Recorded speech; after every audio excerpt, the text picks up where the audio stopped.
Welcome friends to a Halo Lore video. Today we look to the Orion project. It was UNSC's first real venture into the super soldier arena. The project was launched on the back of ideas first looked into during the interplanetary wars. This would let them take advantage of a century's worth of medical advancement and the now strong political drive pushed along by the threat of colonial unrest. It was funded by the UNSC's Office of Naval Intelligence, or ONI, but was actually executed, according to the Halo Encyclopedia, as a colonial military administration program. Those inducted in were veteran special forces, who would be augmented and deployed in various operations. Now, the hope behind this was that these enhanced individuals could neutralize quickly the insurrectionist activity. But unfortunately, the project was launched far too late in the game and could not halt things moving into full civil war. Now, in terms of the augmentations that the candidates received, it was limited by the fact that the people involved were adults, which changes with the next program, as you will see in a later video. And the changes actually made were relatively minor. According to the encyclopedia, it increased strength, speed, agility, vision, and reaction times, but those subjects in the Orion program were not that better or different to the performances of CMA and UNSC soldiers who did not have those medical enhancements. Ultimately, the program was ended in 2506, and those assets within it, of which there were 165, were moved around various branches of the UNSC in different theatres in which the insurrectionists were involved. Now, in terms of the operational fields into which these people were involved, it would include counter-insurgency operations, unconventional warfare for which they were prepared, direct action, and black ops.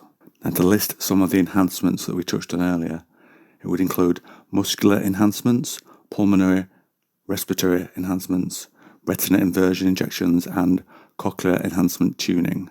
Some mental augmentations were also performed on the brain functions of those involved.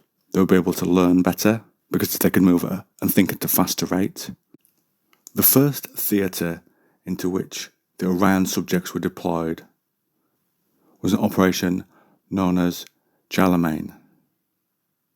This full unit of enhanced soldiers were sent to recover a suborbital transit station. Now, it's noted that this is only time that a full unit of Spartans were sent out into the field. The mission was successfully performed, with only one loss, and nobody saw them. Now, as the war with the insurrectionists carried on and escalated, another operation was launched, Operation Trebuchet. This was done because a UNSC Marine colonel had defected. The super soldiers from this point performed well enough to be considered key members of the fight back against the rebels across the many colonies of humanity, taking them out as soon as they arose. The insurgents, learning how to be more effective against those they were fighting, gradually fall back, and they proved more and more difficult to cut down over the following decades of war. Now I'm going to look at how Project Orion eventually becomes closed down. The first part of that story is Operation Kaleidoscope, which is noted happened in 2502. This was a small part of a greater plan by the UNSC to pacify all the colonised space. Many Orion super soldiers were put into this theatre. One of their goals was to eliminate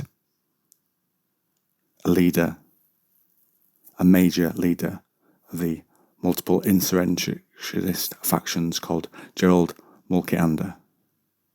The operation was actually successful, and it dealt a heavy blow to the insurgents. But it did not stop or pacify the colonies. And then we come to Operation Tanglewood, which will be the last operation that will be performed by these super soldiers. And the only information we're given about it is that it was not known what it was trying to achieve. But it was again in line with the other operations to stop the insurrectionists.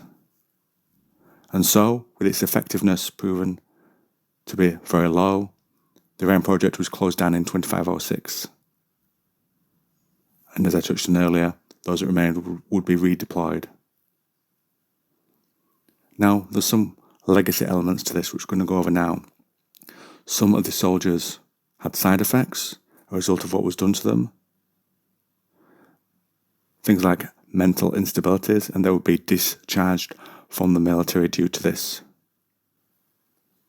And obviously there were concerns about secrecy with the program being shut down, with the side effects of the augmentations actually being called a disease called Boren syndrome. Another part of this legacy aspect is what's known as the Spartan 1.1. These are children of the original Spartans involved in what became known as the Spartan 1 project.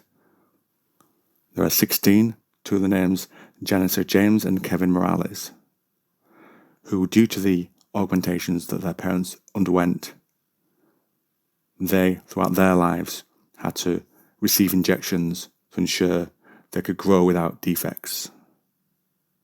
And just one other legacy aspect I'd like to touch on is that there were plans for a suit similar to the Mjolnir powered assault armour, which was what was done when Dr. Halsey was in charge of the programme later. But there were plans for something similar during Project Orion. It's noted that there were completions made on forearm and leg armour, those parts of the overall suit, during the lifetime of the Orion programme, and that the forearm section was field tested during an operation known as Kaleidoscope. And we're told that the chest armour of the Orion programme had a shoulder angel, a micro-missile/decal launcher on the left shoulder and upper back.